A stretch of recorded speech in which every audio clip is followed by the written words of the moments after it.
والصلاة والسلام على سيد المرسلين وعلى آله وأصحابه وأهل بيته وأولياء أمته أجمعين. قال الله تبارك وتعالى في القرآن المجيد والفرقان الحميد: فأعوذ بالله من الشيطان الرجيم. بسم الله الرحمن الرحيم. هو الذي بعث في الأميين رسولا منهم يتلو عليهم آياته ويزكيهم ويعلمهم الكتاب والحكمة. آمنت بالله ورسوله وصدق الله المولانا العظيم. ولی عہد خانقاہ منامیہ پنڈ شریف عزیز گرامی وقار مولانا سید شاہ فیضان الہدیٰ سبحان اللہ سبحان اللہ منعمی شاکری قمری احسانی رضوانی صلی اللہ تعالی، دیگر مشائخ کرام، نمائندگان خانقاہ و درگاہ اور جملہ سامعین و حاضرین و ناظرین، اس سے قبل کے چند جملے اس تاریخی موقع پر، اس اہم موقع پر، اس یادگار موقع پر، اس روحانی ماحول میں، اس عرفانی ماحول میں، اس علمی ماحول میں، اور ایک ایسے ماحول میں جہاں غم اور خوشی آپس میں گلے مل رہے ہیں، کچھ عرض کرنے کی جسارت کی جائے. آئیے ہم اور آپ مل کر ایک بار بارگاہ رسالت میں اپنی غلامی کے اظہار کے لیے حضوری کے احساس کے ساتھ درود پاک پیش کرنے کی سعادت حاصل کریں. اللہم صلی علی سیدنا و مولانا محمد وعلی آل سیدنا و مولانا محمد بعدد كل ذرة الف مرة وبارك وسلم. کسی بھی خانقاہ کے لیے، اور چونکہ خانقاہوں کی خدمات دنیا کے ایک ایک مخلوق سے جڑی ہوتی ہے، پوری دنیا کے لیے یہ موقع بہت اہم ہوتا ہے. خانقاہوں کا ایک کردار یہ ہے کہ وہ صرف خانقاہ والوں کے لیے نہیں ہوتی. جو نہ مانے وہ بھی میرا ہے، جو انکار کرتے وہ بھی میرا ہے، جو تکرار کرتے وہ بھی میرا ہے، جو منہ پھیر لے وہ بھی میرا ہے، جو اینٹ جائے وہ بھی میرا ہے. اس لیے خانقاہوں کا یہ دن سب کے لیے اہمیت کا ہوتا ہے، اس لیے کہ جو سب کو میرا کہہ سکے اس کی جگہ خالی نہیں رکھی جاتی ہے، اس جگہ پر لا کے بٹھا دیا جاتا ہے جو سب کو اپنا سکے. پھٹا دامن دیکھے دامن کو رفو کر دے، داغ دیکھے تو اپنے رنگ میں رنگ دے کہ داغ غائب ہو جائے، گھرا ہوا دیکھے اپنے طرف اس کا قبلہ درست کر دے. اس لیے آج کا دن پوری دنیا کے لیے تاریخی ہوتا ہے.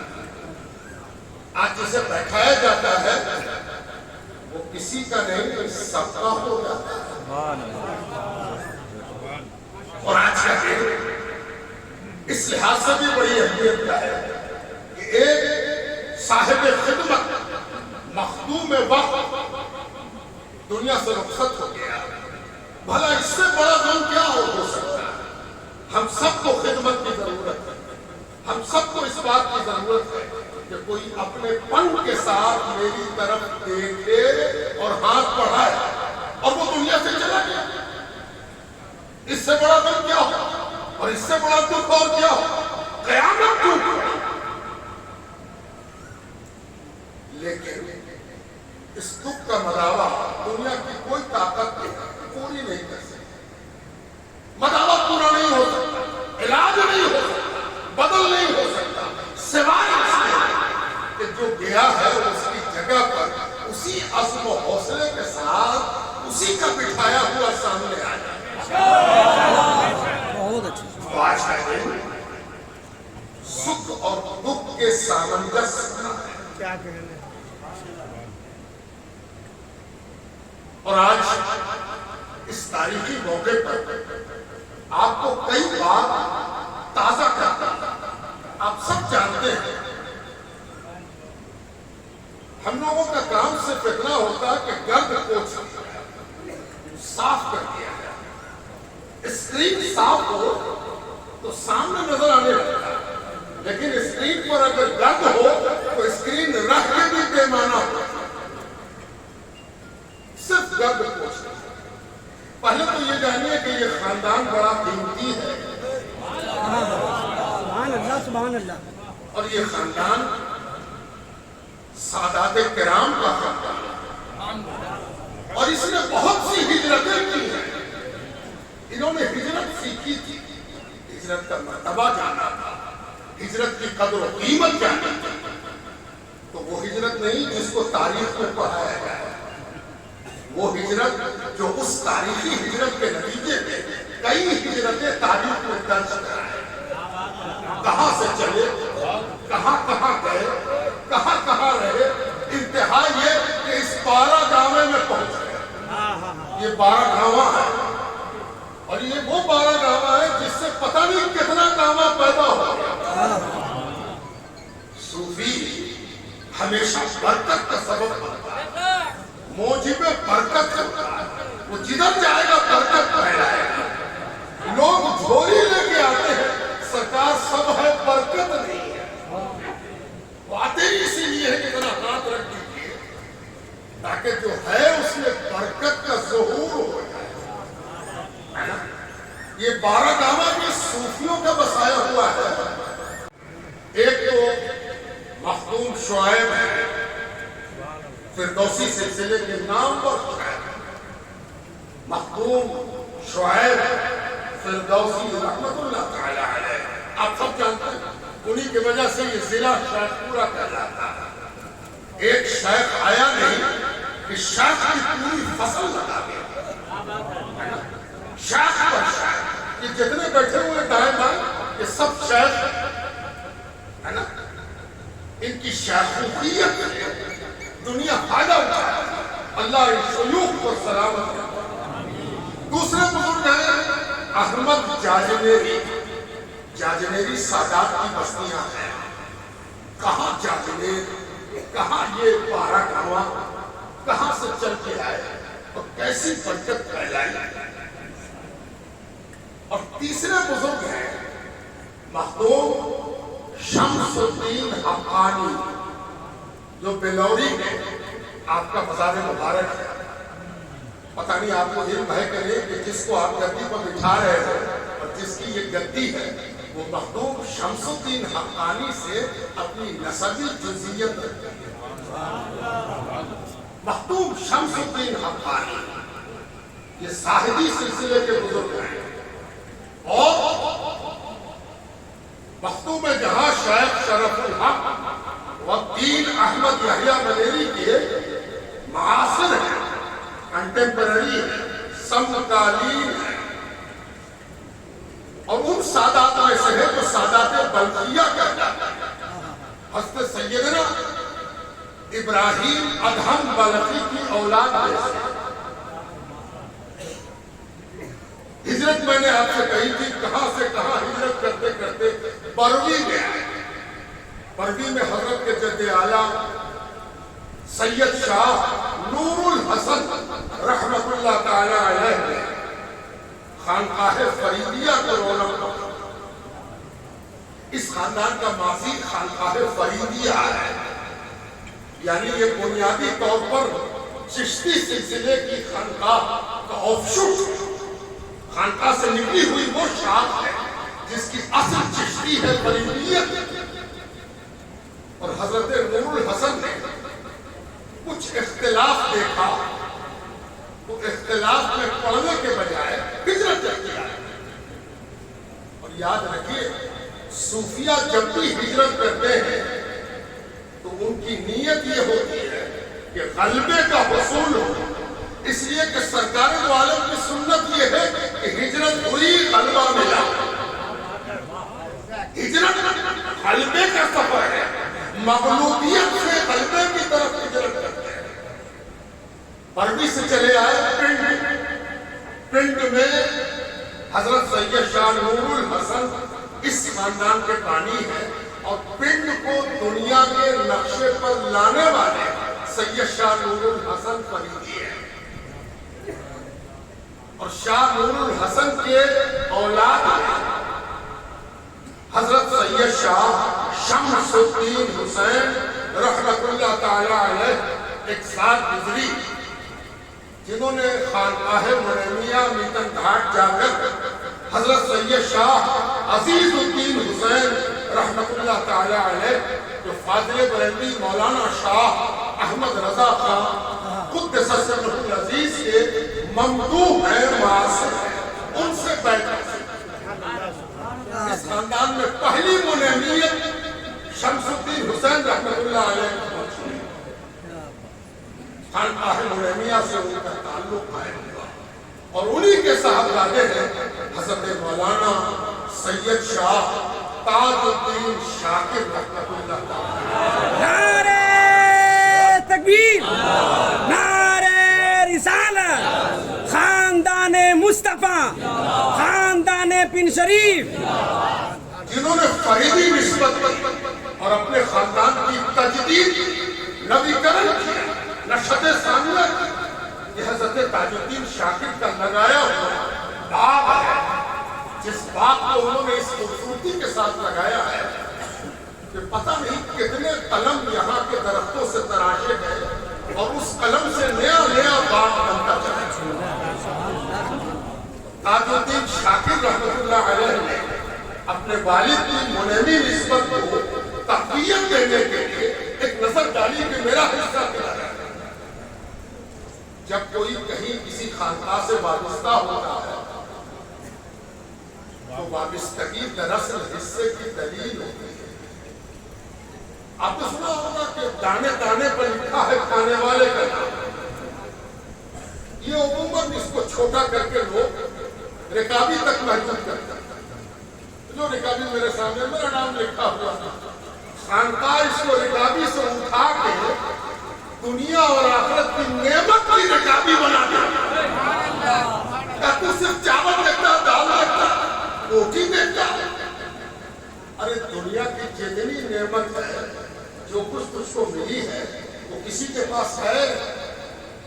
تیرا نام دیکھ کے وہ انتظار کر رہا ہے، تیرے انتظار میں ہو، تو کیا کھوجے گا؟ اسی لیے جب کوئی پکڑ کے کہیں لے جائے، چلو چلو چلو چلو یہاں ایسا ہو کیا رہے، پتہ نہیں پکڑ کے کہاں لے جاتا ہے۔ اگر میرے نام کا دانا ہے تو یا تو ہم دانے تک پہنچ جائیں گے یا دانا ہم تک پہنچ جائیں گے۔ مختوم میں جہاں شیخ شرف الدین احمد یحییٰ منیری رحمت اللہ علیہ جب اپنے پیر کی خدمت میں گئے تو وہ پیر کو جانتے نہیں تھے، گئے تھے نظام الدین اولیاء کی خدمت میں، محبوب الہی کی خدمت۔ محبوب الہی نے ایک نظر ڈالی تو اللہ کے باورچی خانے کا جو قطب ہوتا ہے وہ جانتا ہے کہ اللہ نے آج کا کھانا کس کے نام کا پکوایا ہے۔ تو خواجہ نظام الدین اولیاء نے مخدوم میں جہاں کو دیکھا اور کہا سی مرویز نصیب دام مانی، یہ تو شتر مرغ ہے، سی مرغ ہے، میرے دام کا، میرے پنجڑے کا، میرے جان کا، میری قسمت کا نہیں ہے، اس کا کھانا میرے یہاں نہیں ہے۔ تو کہا ذرا پان لے آؤ، پان کا تشت لا، تو تشت میں پان لا کے پیش کیا۔ پان دو خوبیوں کا حامل ہے خانقاہ کی لغت میں۔ کسی اور لغت سے خانقاہ کا معنی نکالا جائے تو سوائے گمراہی میں کچھ اور نہیں ہوتا۔ خانقاہ کی اپنی لغت ہے، اپنا لیکسیکون ہے، اپنا شبد کوش ہے۔ پان سامنے لایا گیا تو پان کا پہلا مطلب صوفیوں کے یہاں ہے کہ برگ سبز تحفہ درویش، ہرا پتا درویشی پیش کرتا ہے، اس لیے کہ ہرے میں زندگی ہے اور زندگی دینا صوفیوں کا کام ہے۔ وہ ہرا پتا پیش کرتے ہیں ہر کے سب تحفہ درویش اگر کچھ نہیں دے گا تو تیری زندگی کی علامت کے طور پر ہرا پتا دے گا. لیکن جیسے یہ پتا ہرا ہے زندہ ہے ویسے ہی تو زندہ ہے نا. اور دوسرا مطلب یہ ہوتا ہے کہ پان صوفیوں کے ہاں رخصت کی نشانی ہے. آتے کے ساتھ پان نہیں کھلائے، کھاتے کھاتے پان نہیں لائے. آج کل کی اصطلاح میں آج کل تو کہیں فنکشن میں چلے جائیں گے تو اسٹارٹر سے بات شروع ہوگی، تو صوفیوں کے یہاں پان اسٹاپر ہے. پان آ گیا کام ختم. مخدوم میں جہاں گئے تھے محبوب الہی کے کام شروع کرتے ہیں. محبوب الہی نے پان پیش کر دیا یعنی اسٹاپر لگایا. یہ اسٹاپر اس بات کی علامت تھا کہ تم ہو تو بہت قیمتی لیکن میری گدڑی کے نہیں ہو. تمہارے لیے اللہ نے کوئی اور جگہ مقرر کی ہے. یہ باتیں میں اس لیے نہیں سنا رہا ہوں کہ کہانی سن لی جائے، میں اس لیے سنا رہا ہوں کہ ذرا اپنے اپنے گریبان میں جھانکیے کہ اللہ نے آپ کو کہاں ڈالا ہے، اللہ نے آپ کو کہاں رکھا ہے. زندہ باد زندہ بہت باپ دادا کا نام لیا ہو، بستی کا نام لیا ہو، سات برادری کا نام لیا ہو. ارے جس نے سب ختم کر کے ایک نئی پہچان آپ کو دی وہ آپ کا مرشد ہے، وہ آپ کا پیر ہے، وہ آپ کا شیخ ہے. اس نے سب کاٹنے والی چیز کنارے کر دی. اچھا تو کلکتوی ہے، تو اڑیسہ سے ہے، تو ہزاری باغی ہے، تو جھارکھنڈی ہے، تو بہاری ہے، سب کنارے کر ہٹا. اس پر آدمی کا ہے، اس پر آدمی کا ہے، سب کنارے کر ہٹا، سب ہٹا. سن تیری ایک الگ پہچان ہے. اب وہ پہچان کیا ہے؟ تو قادری ہے، تو چشتی ہے، تو فردوسی ہے، تو ابو الولائی ہے، تو رضوی ہے، تو منعمی ہے، تو اشرفی ہے. اچھا آپ کہیں گے تو کیا ایک پہچان ملا دی دوسری پہچان دے. آپ کہہ سکتے کہ کیا ہوا بھائی ہم کوئی پہچان رکھتے تھے آپ نے اسے بتا دیا نئی پہچان دے دی. یاد رکھو ہر پہچان میں جھگڑا ہے، ہر پہچان میں کمپٹیشن ہے، مسابقہ ہے، پرتیوگتا ہے. جس پہچان میں کوئی جھگڑا نہیں وہ بزرگوں کی غلامی ہے، وہ بزرگوں کی غلامی ہے، بزرگوں سے تعلق ہے، بزرگوں سے انسیت ہے. حضور صاحب سجادہ مخدوم جہاں شیخ شرف الدین احمد یحییٰ ملک جناب حضور مولانا سید شاہ سیف الدین فردوسی کی تشریف آوری ہے. جس طرح بہار کی بزم علماء کے حوالے سے سجے یا صوفیہ کے حوالے سے، دانشوری کے حوالے سے سجے یا فخر و تصوف کے حوالے سے، مخدوم جہاں شمع محفل فخر ہے، شمع محفل علم ہے. مخدوم جہاں کے صاحب سجادہ اسی نسبت سے ہم سب کے سروں کا تاج ہے. ہم نسبتوں کے قدردان ہیں، نسبت پر امیدوار ہیں، نسبت پر خاتمے کے طلبگار. مخدوم جہاں قربان پیش ہے. اب چلے رخصت ہو گئے. حضرت لغت جانتے ہیں، پوری زندگی گزاری ہے خانقاہ کو سمجھتے ہیں. باہر نکل گئے جب تو مخدوم الہی نے اجازت نہیں دی. باہر نکلے تو بڑے بھائی ساتھ تھے، انہوں نے مشورہ کرنا شیخ نجیب الدین فردوسی کے یہاں بھی چلا گیا. شیخ نجیب الدین فردوسی کے یہاں بھی چلا گیا. مخدوم جہاں فرماتے ہیں جو دہلی کا روحانی بادشاہ ہے اس نے تو رخصت کر دیا، اب کون قبول ہے؟ آؤ توجہ چاہتا ہوں، یہ بھی ایک خاص بات ہے. دیکھیے خانقاہ کی لغت مخدوم جہاں کہتے ہیں کہ جو دہلی کا روحانی بادشاہ ہے اس نے تو ہمیں مرحوم اور محروم کر دیا. جاؤ اب کون قبول کرے؟ آپ دیکھ سکتے ہو کہ یہ نا امیدی ہے، توجہ رکھیے تو بات سمجھ میں آئے، ذرا لغت سمجھا دوں میں. یہ ناامیدی ہے، انوتیت ہے. کیا کوئی قبول نہیں کرے؟ جی نہیں. صوفی اس کو دوسری نگاہ سے دیکھتا ہے. صوفی کہتا ہے جب تک دل ٹوٹے گا نہیں، پروردگار کے ہاں خریداری ہو ہی نہیں سکتی. ایک نبی نے اللہ سے پوچھا تھا، اے پروردگار تجھے کہاں ڈھونڈے، کہاں ملے گا؟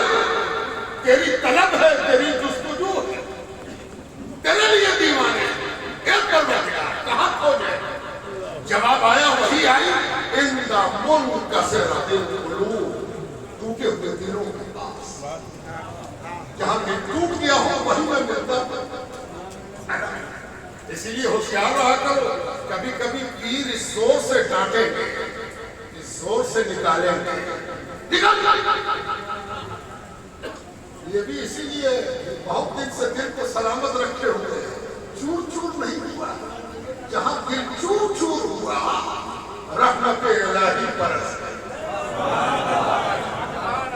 مخدوم جہاں فرماتے ہیں اب تو ہم قبول کریں. دل ٹوٹ کس کا ٹوٹا؟ شاید شرف الدین یحییٰ بھائی نے کہا چل دیکھ لیتے ہیں.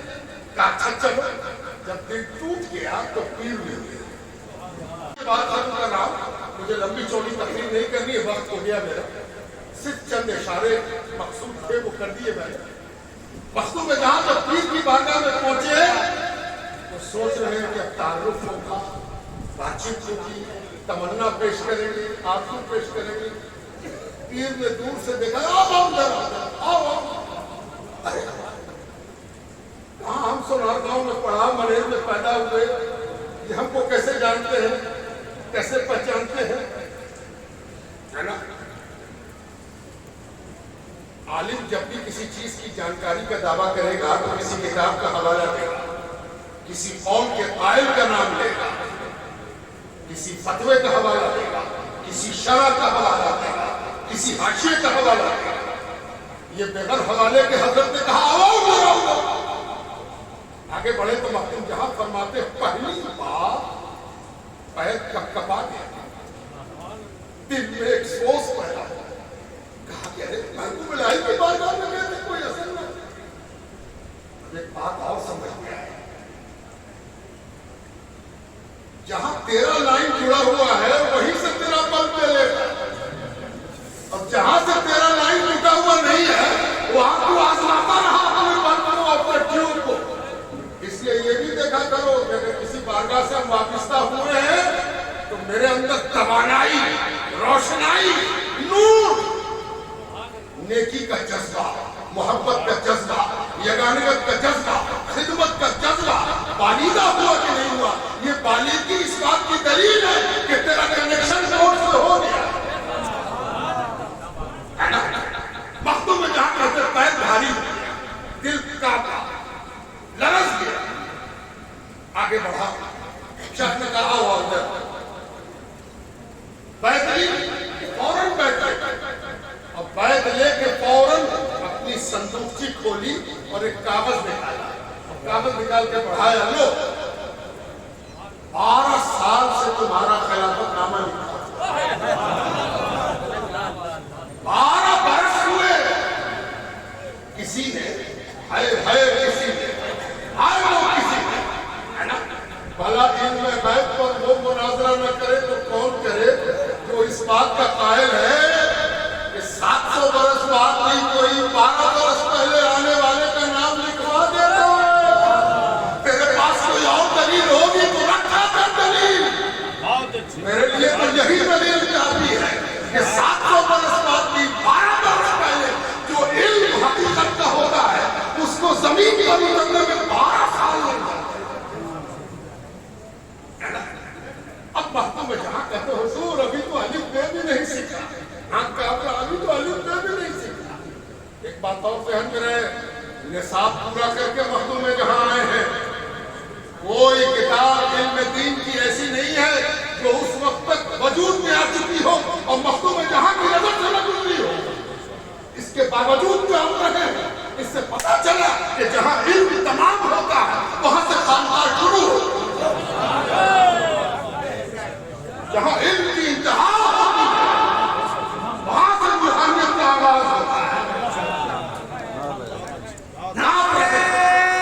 تکبیر نعرہ رسالت خانقاہ بن شریف.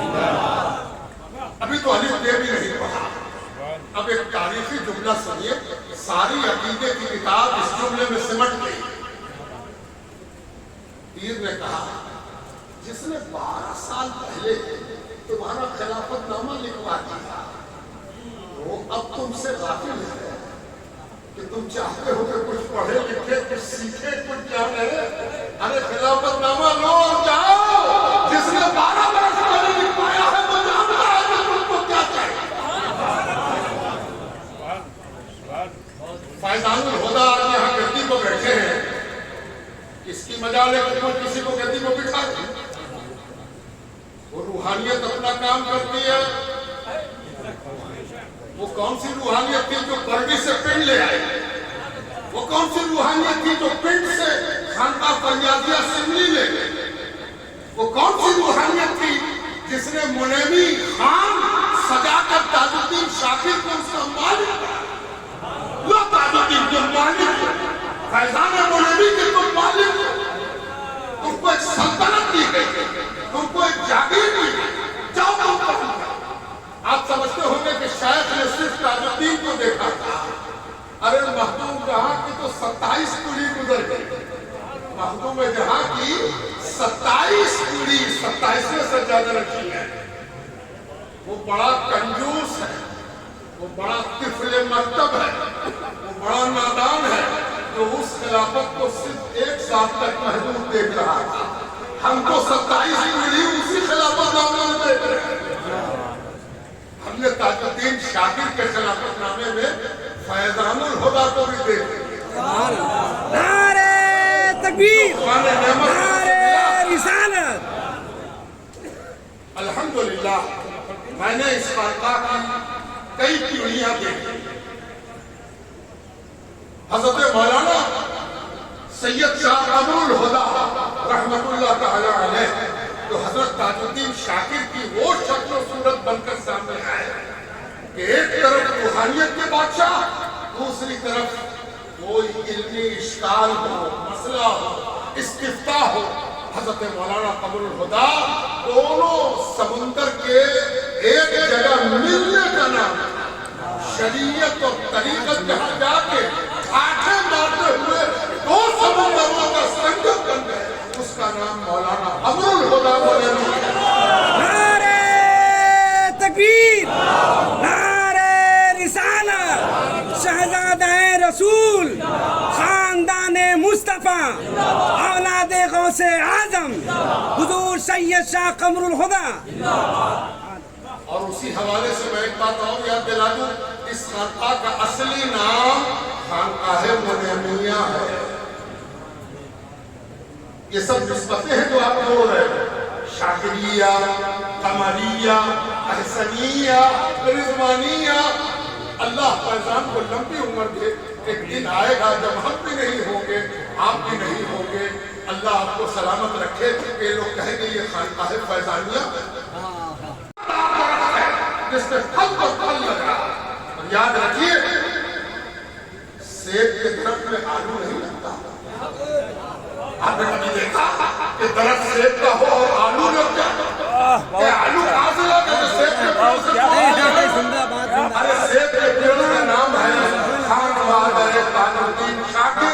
اور اس کے جس سیب کو آج ہم پیڑ کی طرف دیکھتے اسی حوالے سے یاد کر رہے ہیں, اس کا نام ہے فیضان الہدیٰ. نعرہ تکبیر نعرہ رسالت. اور مخدوم منیب پاکباز کا فیضان ایمانداری کے ساتھ, تحقیق کی خوشبو کے ساتھ جب جب اس کا جائزہ لیا جائے گا تو پتہ چلے گا کہ مخدوم منیب پاکباز کا سب سے بڑا کنٹریبیوشن یہ ہے کہ وہ جب اس روئے زمین پر سرکار دو عالم کے حکم سے اپنی ولایت کے تاجدار ہوئے, تب سے انہوں نے پتہ نہیں کتنے کو زندہ کیا. 700 سال پرانی خانقاہ, چولہا موجود, آٹا موجود,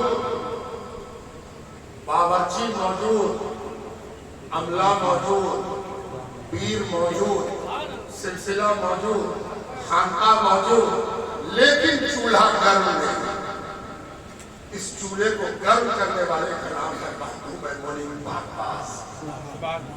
چولہا گرم ہو گیا، روٹیاں پکنے لگی، مجمع لگنے لگا، دسترخوان بچھنے لگا، آتے گئے کھاتے گئے، آتے گئے کھاتے گئے۔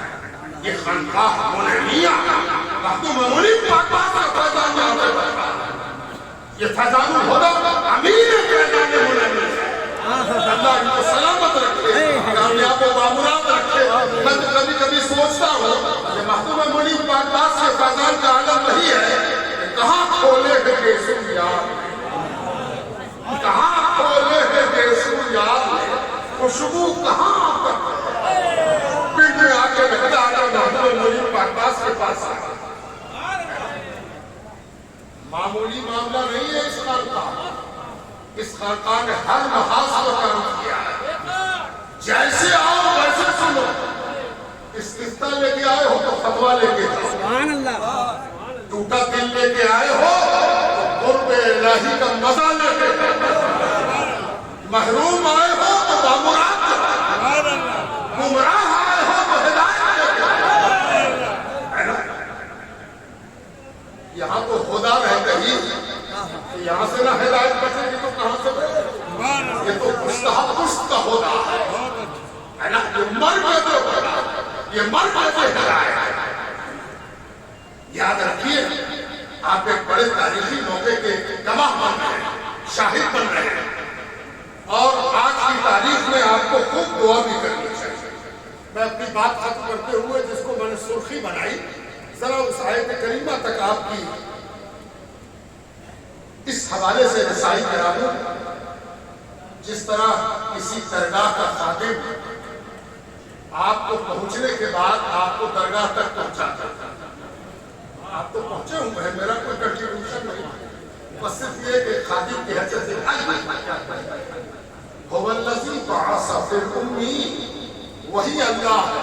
ہائے ہائے ہائے، ابھی تک اللہ کی جلوہ سمانی آپ نے بہت کچھ سنی ہوگی، جانی ہوگی، دیکھی ہوگی، پوچھی ہوگی، رحمان ہے، رحیم ہے، کریم ہے، ستار ہے، غفار ہے، ذرا لرس کے کہیے قہار ہے، جبار ہے، لیکن آپ جلوہ سمانی دوسری ہے، هو الذی بعث فی الأمین۔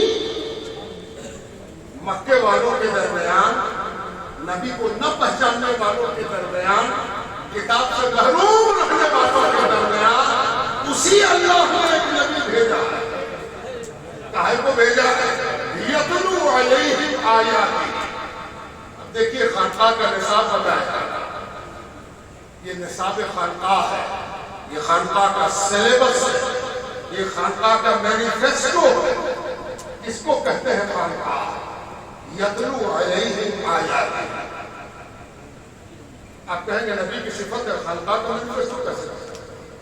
تو صفات نبی ہے، اور صفات میں کہیے تو کہیے کہ جس منصب پر نبی کو فائز کیا جاتا ہے اس کے منصب کے تقاضے ہیں۔ کاہے کو نبی بھیجا؟ نبی بھیجنے کا مقصد کیا ہے؟ نبی بھیجنے کا ٹارگٹ کیا ہے؟ نبی بھیجنے کا نشانہ کیا ہے؟ اللہ تعالیٰ فرمایا پہلا نشانہ یہ ہے کہ میری نشانی سنائے گا، میری نشانی دکھائے گا، ہے نا؟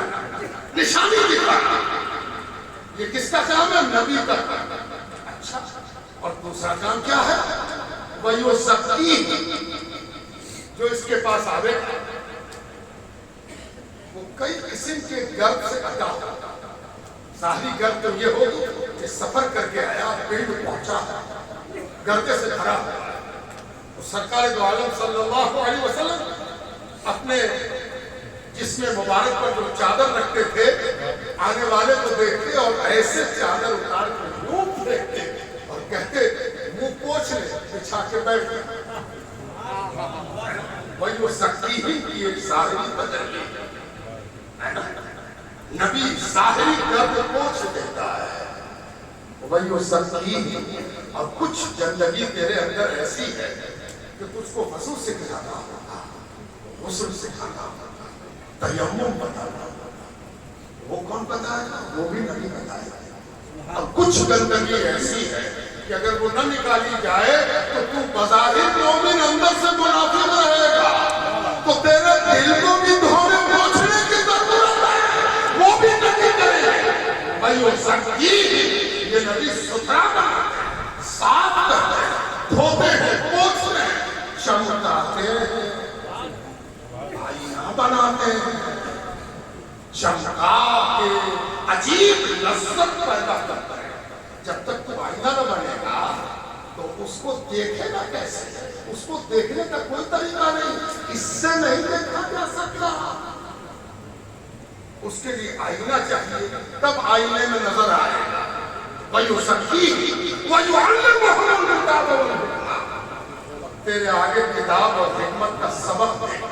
اب بات کہیں گے آپ بیان کیا، بس اتنا ہی سا بیان کرنا ہے کہ اس میں اللہ تعالیٰ نے جو صیغہ استعمال کیا وہ مضارع کا ہے۔ ایک عجیب بات ہے، دنیا کی ہر زبان میں 3 قسم کا زمانہ ہوتا ہے، حال، ماضی، مستقبل۔ ماضی، حال، مستقبل۔ لیکن عربی میں غضب ہو گیا، حال اور مستقبل کو ملا کے مضارع بنا۔ مضارع اس کا مفہوم یہ ہوا کہ نبی آیت سناتے ہیں، سنائیں گے، سناتے ہیں، سناتے رہیں گے، ہے نا؟ تو نبی تو 1400 برس پہلے سنا چکے، تو یہ ماضی ہو جاتا۔ فیضان الہدیٰ موجود ہیں اس لیے مضارع نبی کو سنا کے گئے ہیں، وہ بزرگان دین سنا نبی کو ستھرا بنائے ہیں، اسی ستھرگی کے اصول پر یہ مشاہد ستھرا بنا۔ اس لیے یہ مضارع کا صیغہ ہے۔ ہم سب خوش نصیب ہیں کہ اپنے زمانے کے شلوغ سے وابستہ ہیں۔ یہ نائب نبی ہے، یہ نبی کی نیابت کی دستار ہے، یہ باپ کے باپ بیٹے کی دستار نہیں ہے، یہ نیابت نبوت کی دستار ہے۔ اللہ تعالیٰ فیضان الہدیٰ کو مبارک فرمائے، ہر آفت و بلا سے محفوظ رکھے، فیضان کو اسم باب مسمى بنایا، فیضان کو ایسا بنایا کہ کبھی ادھر سے کوئی دیکھے تو کہے تاج الدین کا فیضان، ادھر سے دیکھے تو کہے قمر الہدیٰ، ادھر سے دیکھے تو کہے احسن الہدیٰ کا فیضان ہے، اور پیچھے سے دیکھے تو کہے کہ یہ تو رضوان کا فیضان ہے، رضوان تک پہنچائے گا۔ وَمَا عَلَيْنَا إِلَّا الْبَلَاغُ۔